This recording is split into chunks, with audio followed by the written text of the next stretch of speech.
For 10 years, my life had been a study in beige. The walls of my apartment, the color of my wardrobe, the flavor of my daily routine, all a muted, unassuming shade of nothing. I was an observer, a man who lived behind a screen, illustrating worlds for other people while my own remained a blank canvas. And for 10 years, the only splash of vibrant, terrifying color was Julian, my best friend Mark's older brother, a man carved from oak and quiet confidence, with eyes that saw too much and a smile that was a rare, devastating event. He existed in my life as a series of secondhand stories and brief, heart-stopping appearances at holiday gatherings. He was the rumble of a truck engine in the driveway, a low laugh from another room, the scent of sawdust and fresh air that clung to him like a second skin. To me, he was less a person and more a myth. The kind of man who knew how to fix things, how to build things, how to stand in a storm and not be moved. I, on the other hand, once had to Google how to change a light bulb. We were from different universes. So when the ancient pipes in my ceiling finally gave up the ghost, staging a dramatic reenactment of Niagara Falls in my living room, my first call was to my landlord. My second was a panic text to Mark. My landlord offered platitudes and a 2-week waiting list. Mark offered Julian. He's between jobs, the text read. He can be there tomorrow morning. He's a goddamn miracle worker with this stuff, Leo. Just try not to stare. I dropped my phone. Staring was my primary mode of interaction with Julian. It was a non-contact sport I had perfected over a decade of unrequited, unspoken longing. Having him here, in my space, felt like inviting a thunderstorm into a greenhouse. Dangerous, unpredictable, utterly thrilling. The next morning, he arrived not with a thunderclap, but with a quiet knock. I opened the door, and there he was. Taller than I remembered, broader in the shoulders. He wore a simple gray Henley that strained across his chest and faded jeans that had seen actual work.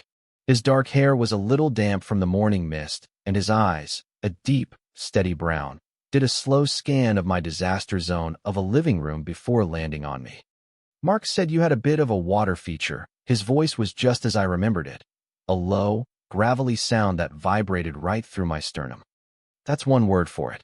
I managed, my own voice sounding thin and reedy. I was thinking more biblical flood. A corner of his mouth ticked up.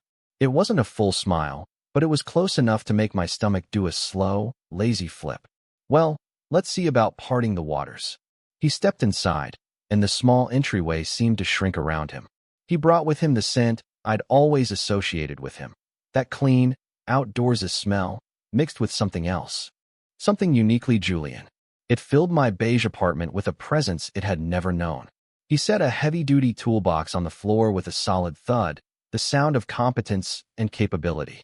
I, in contrast, felt like a collection of loose parts held together by anxiety and a cheap sweater.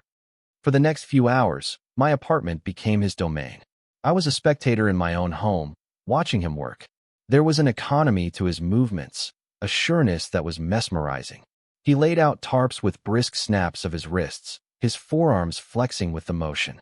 I saw the faint lines of old scars on his hands, the calluses on his palms as he gripped a wrench. These were hands that had held the world together. My hands, soft and stained with ink, were good for sketching dreams and not much else. I tried to be useful. I brought him coffee, which he accepted with a quiet, "Thanks." I held a flashlight, my arm trembling slightly under the intensity of his proximity. We were so close I could feel the heat radiating from his body, could hear the soft sound of his breathing. My mind, a relentless narrator, cataloged every detail. The way a few strands of his hair fell across his forehead as he looked up at the damaged ceiling. The focused set of his jaw. The unconscious way he'd bite his lower lip when concentrating. My internal monologue was a frantic, looping analysis. He's just being nice. He's Mark's brother. He has to be here. That look doesn't mean anything. He's just looking at the pipe. Stop it. Stop it now. But my heart, a traitorous organ, refused to listen. It hammered against my ribs every time he turned and his arm brushed mine. Every time he said my name in that low timbre. "Leo, can you pass me that bucket?" The words were simple, functional, but coming from him, they felt like a secret. He had to cut into the drywall, and the air filled with the chalky scent of plaster dust. He was on a stepladder, his back to me, and the Henley rode up just enough to expose a strip of warm, tan skin at the small of his back. I found myself staring, my pen hand itching to sketch the sharp line of his spine, the subtle curve of his waist. It was a purely artistic impulse. It was a complete and utter lie. He shifted, turning to grab a tool from his belt, and glanced down. He caught me. He caught me staring at his back with an expression that was probably halfway between a starving man and a religious zealot. My face flared with heat. I snapped my gaze back to the floor, my ears ringing with humiliation. I waited for the teasing, the awkward question. But it never came. When I dared to look up again, he was just looking at me, not with judgment or amusement. His expression was unreadable, his brown eyes steady. He held my gaze for a beat too long, a silent, charged moment that stretched between us, thick with plaster dust and unspoken things. Then he turned back to the wall. Later, as he was assessing the damage, he stepped back to get a better view and bumped into me. A solid, warm impact. His hand shot out, not to steady himself, but to steady me. It landed flat on my lower back, right on the spot I had been staring at just an hour before. The touch was brief, purely functional. A reflex. But his hand was so warm, the pressure so firm, it felt like it left a permanent imprint on my skin, burning straight through my sweater, through my undershirt, through a decade of carefully constructed emotional walls. "Sorry," he murmured, his voice close to my ear. "My fault." "No, it's fine," I squeaked, my body rigid. He didn't move his hand right away. It lingered for a fraction of a second too long. Just a breath. A heartbeat. Then it was gone, and I felt its absence like a sudden chill. My mind replayed the moment on a loop, analyzing it from every angle. Was that an accident? Did he mean for it to linger? Is it possible he... I cut the thought off before it could fully form. Hope was a dangerous thing to entertain around Julian. The day wore on, a slow crawl of tension and tools. By late afternoon, the sky outside had turned a bruised purple. The weather report had promised a storm, and for once, it was delivering. The first fat drops of rain began to spatter against the window pane. Julian was finishing up the initial repairs, his movements slower now, tinged with a weariness that hadn't been there that morning. "Okay, the main leak is patched," he announced, wiping his hands on a rag. "But the damage is pretty extensive. I'll need to come back tomorrow to replace this whole section of drywall and check the joists." "Thank you," I said, the words feeling inadequate. "Seriously, Julian. You're a lifesaver. I owe you." "Don't worry about it." He started packing his tools, the metallic clinks echoing in the quiet room. The approaching storm was making the light in the apartment dim and strange. Just as he was closing the lid on his toolbox, the doorbell buzzed. I frowned. I wasn't expecting anyone. I went to the door and peered through the peephole. A delivery driver stood there, holding a plain brown box. My blood ran cold. Oh no, not today. It was a purchase made late one Tuesday night, fueled by loneliness and 2 glasses of cheap wine. A moment of weakness, a desperate attempt to introduce something, anything, new into my beige existence. An online order I had completely forgotten about. I opened the door a crack, trying to shield the box from view, and hastily signed for it. I took the package, my cheeks burning. It was deceptively innocuous, but I knew what was inside. I turned around, and Julian was standing right there, an eyebrow raised in gentle curiosity. "Fan mail?" he asked, a hint of that playful grin returning. "Something like that," I mumbled, trying to shove the box onto a cluttered bookshelf where it would hopefully be ignored. "Looks serious." He wasn't letting it go. He took a step closer, tilting his head to read the label. I couldn't stop him in time. His eyes scanned the return address, a company with a name that was clinically vague but contextually damning. Apex Wellness Solutions. His gaze lifted from the box to my face. The amusement was gone, replaced by that same unreadable intensity from before. My heart was doing a frantic tap dance against my ribs. I felt exposed. Every lonely Tuesday night I'd ever had laid bare for his inspection. "Wellness," he said, the word hanging in the air between us. He looked from the box to me and then back again. I could see the gears turning in his head. Then, the corner of his mouth twitched. This time, it was a full, undeniable smirk. It was devastating. "Must have a really sore back," he said, his voice a low, conspiratorial murmur. I wanted the floor to swallow me whole. I wanted to rewind time and never drink that second glass of wine. I opened my mouth to say something, anything, a denial, a joke, an explanation, but at that exact moment, the world outside flashed white, followed by a deafening crack of thunder. And the lights went out. We were plunged into a sudden, profound darkness. The only sound was the drumming of rain against the glass and the frantic thumping of my own heart. A beat of silence. Well, Julian's voice came out of the blackness, startlingly close. That's convenient. My brain struggled to catch up. The leak, the box, the storm, the blackout. It felt like the universe was conspiring to write a horribly awkward romantic comedy, and I was the unwilling star. I have candles, I stammered, fumbling my way toward the kitchen. And a flashlight. Somewhere. I could hear him moving behind me, a series of sure, unhurried footsteps. He wasn't panicked. Of course he wasn't. Julian probably wrestled thunderstorms for fun. I, on the other hand, was about to have a full-blown meltdown in the dark over a mail-order back massager. Here, his voice was right behind me, and a soft, focused beam of light cut through the gloom. It was the flashlight from his toolbox. He passed it to me, his fingers brushing mine. The contact was electric, a tiny spark in the overwhelming dark. I managed to find a stash of emergency candles, and soon the living room was filled with a flickering, intimate glow. The shadows danced on the walls, making the familiar space feel strange and new. The tarps on the floor looked like dark, sleeping beasts. We were two people stranded on a tiny island of light, surrounded by a sea of darkness and pouring rain. Power could be out for a while, Julian said, peering out the window into the black, rain-slicked street. Storm sitting right on top of us. He turned back to me, his face half in shadow, half in golden candlelight. His expression was thoughtful. I should probably stay, just to make sure the patch holds. Don't want you getting another waterfall in here. It was a perfectly logical, responsible excuse.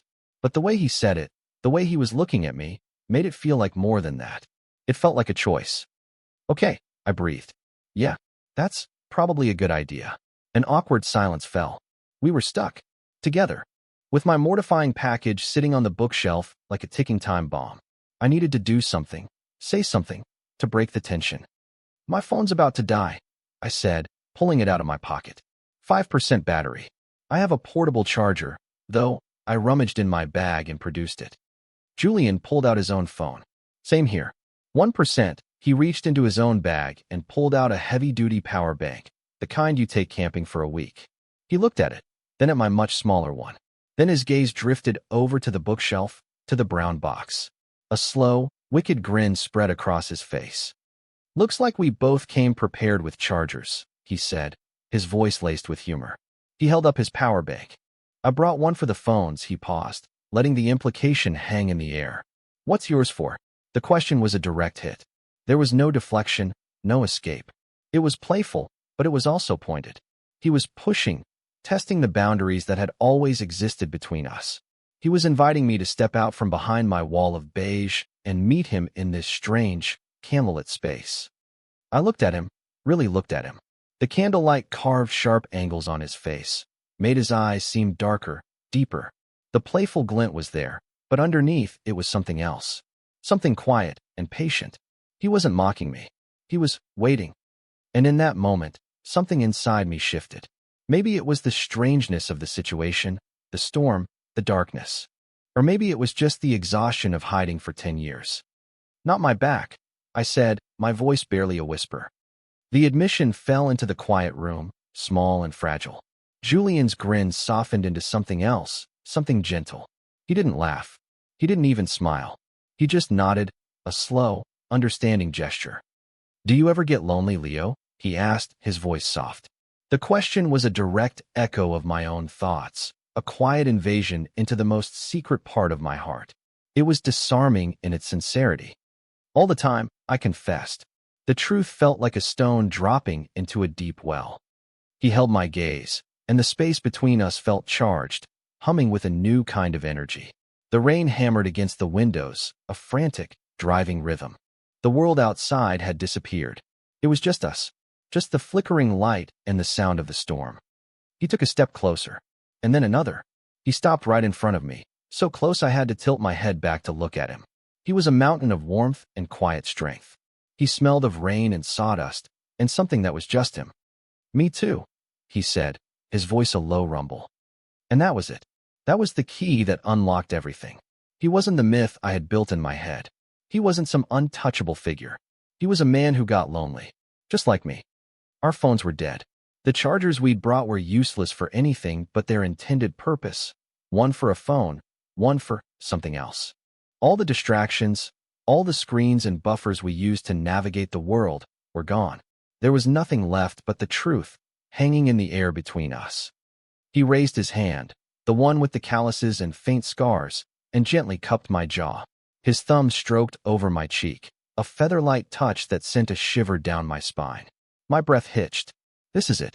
The thought is sharp and clear in the sudden silence of my mind. This is happening. His eyes searched mine, asking a question I didn't have the words to answer. So I just leaned into his touch, a small, almost imperceptible movement. But it was enough. It was permission. He closed the remaining distance, and his lips met mine. It wasn't a hard, demanding kiss. It was slow, tentative. It was a question. His lips were soft, warm, and they tasted faintly of the coffee I'd made him hours ago. It was a kiss of discovery, of years of unspoken curiosity finally being answered. I felt the slight rasp of his stubble against my skin, the solid warmth of his thumb on my jaw. My own hands, as if with a mind of their own, came up to rest on his chest. I could feel the steady, strong beat of his heart under my palm. It was just as fast as my own. The realization sent a jolt through me. He wasn't just calm, steady Julian. He was feeling this too. The thought gave me a surge of courage. I kissed him back, letting go of a decade of restraint.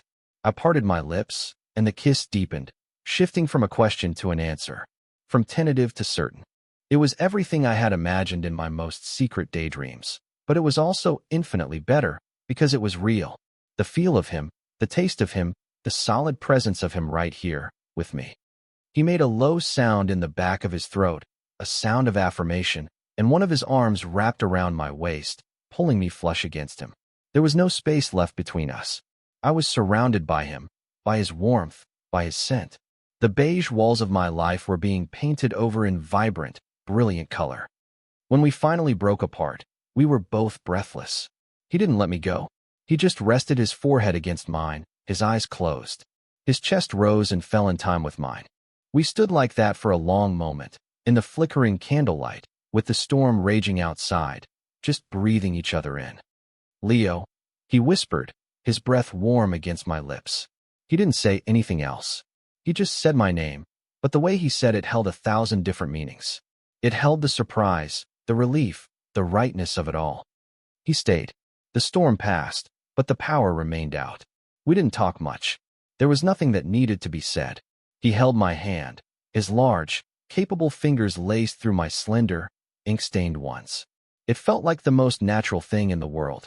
We sat on my lumpy couch, his shoulder pressed against mine, and watched the candles burn down. I eventually fell asleep, my head on his shoulder, feeling safer and more at home than I ever had in that apartment. I woke to the jarring hum of the refrigerator. The power was back on. Thin morning light filtered through the blinds, illuminating the dust motes dancing in the air. For a disorienting second, I didn't know where I was. Then it all came rushing back. "Julian." I sat up. I was on the couch, covered with a blanket I didn't remember pulling over myself. And I was alone. A cold, sharp panic seized me. He was gone. Of course he was gone. It was a blackout fling, a moment of madness brought on by a storm and a confession about a sex toy. The morning light had come, and the magic had dissipated. Humiliation, hot and familiar, washed over me. I buried my face in my hands. The smell of coffee cut through my spiral of self-pity. I looked up. Julian was standing in my kitchen, by my coffee maker, wearing the same clothes from yesterday, but looking infuriatingly fresh. He was holding 2 mugs. He saw me looking, and a small, soft smile touched his lips. It wasn't the teasing smirk from yesterday. This was something new, something quiet and private. "Morning," he said, his voice still thick with sleep. He walked over and handed me a mug. Our fingers brushed. The small shock of it was still there. I took the coffee, my hands trembling slightly. I couldn't meet his eyes. I just stared into the dark liquid, bracing myself for the awkward, "we should forget this happened" speech. I started, my voice hoarse. "You don't have to." He didn't let me finish. He sat down on the coffee table in front of me, so our knees were almost touching. He waited until I finally, reluctantly, lifted my head and met his gaze. His eyes were clear, steady. There was no regret in them. "I woke up," he said slowly, deliberately. And for the first time in a long time, I didn't feel lonely. He held my gaze, letting the words sink in. "I'm not going anywhere, Leo. Unless you want me to." Relief washed over me so powerfully I felt lightheaded. It was real. Last night was real. He was real. I shook my head, unable to form words. A single, stupid tear escaped and rolled down my cheek. He reached out and brushed it away with his thumb, his touch impossibly gentle. "Good," he said softly. The test came later that day. He finished the repairs, his movements just as efficient as the day before, but now the space between us was different. It was filled with a quiet awareness. The accidental brushes weren't accidental anymore. The lingering looks were charged with the memory of the night before. When he was finally done, the wall patched and ready for paint, he packed his tools for the second time. The finality of it sent a fresh wave of anxiety through me. The reason for him being here was gone. The bubble we had been in was about to pop. He walked to the door, toolbox in hand. I followed him, my heart sinking with every step. This was it. He would walk out that door, and we would go back to being Mark's brother and his weird, quiet friend. He stopped at the threshold, his hand on the doorknob. He turned to face me. The air was thick with things unsaid. "So," he said, his expression serious, "the wall's going to need a couple of coats of paint, right?" I said, my throat tight. I can handle that." "I'm sure you could," he said. A ghost of his grin appeared. "But I've seen your apartment, Leo. You need a better shade of beige." He paused, his eyes holding mine. "My place has a deck that needs restaining. The color is called warm cedar. I think you'd like it. Maybe you could come over this weekend and supervise." It wasn't a question about a leaky faucet. It was an invitation, an offer of a future that extended beyond this broken wall, beyond this one stormy night. It was a conscious choice, laid out as plainly as a welcome mat. Before I could answer, his gaze flicked over my shoulder, toward the bookshelf. "Besides," he said, his voice dropping to that low, conspiratorial tone, "I think you forgot something." He stepped back into my apartment, walked past me, and picked up the infamous brown box. He turned it over in his hands, then looked at me, his eyes dancing with mischief. "This thing," he said, holding it up. "It takes a specific kind of charger, right? We should probably go find one. Together." And I laughed. A real, genuine laugh that felt like it came from a part of me that had been dormant for years. The absurdity, the sweetness, the sheer Julian-ness of the gesture was overwhelming. He was taking my most embarrassing secret and turning it into our first adventure. He walked back to me, the box tucked under one arm. He reached out and took my free hand, his fingers lacing through mine. His hand was warm and strong. It felt like an anchor. "Come on," he said, pulling me gently toward the door. We stepped out of my apartment and into the bright, clean-washed morning. As he pulled the door shut behind us, he kept his hand in mine. He didn't let go. Walking beside him, our hands linked, I felt a profound sense of peace settle over me. For 10 years, I had been an observer, watching life from a safe distance. I had been waiting for a sign, for a storm, for someone to come and fix the broken things. Julian had done more than fix my plumbing. He had taken a sledgehammer to the beige walls of my life. I didn't know what would happen next. I didn't know how to be this person, this man who held Julian's hand in the broad light of day. But as we walked toward his truck, I realized I wasn't scared. The loneliness that had been my constant companion for so long was gone, replaced by the steady warmth of his hand in mine. It felt like I wasn't just walking toward a hardware store. It felt like I was finally, after all this time, coming home.